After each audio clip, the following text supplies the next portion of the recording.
I think that sometimes when we have these conversations, we jump straight to it's this without thinking about the steps that are required. And really, we need to start here so that we can get to here. We got to start walking down this yellow brick road. But there's these essential pieces that have to happen first before we can even separate. So just say we should separate, yeah, but what needs to happen in order for us to do that? There's these other steps that we have to take in order to do that. The first one, listen, who said it? Community. Community is the very first one. Can we get on the same page? Can we work together?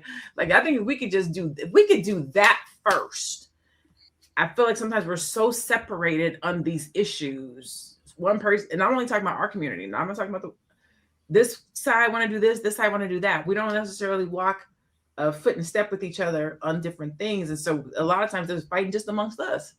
If we can figure out how to commune and really put some unity together and figure out who we want to back and how we want to move, that's one of the things that I'll give these other communities, the Asians, the Hispanics, they get things done because they can get, what is it called, stepping key or latching key, something. Basically, they can get in alignment. So when they put all of their community power behind something, there's weight. Mm-hmm. And we can get that. And we can just get that. I think some of these things could change for us in our community. Okay, we're getting close to our final thoughts. There's something else I wanted to say, you guys. Okay, so here it is.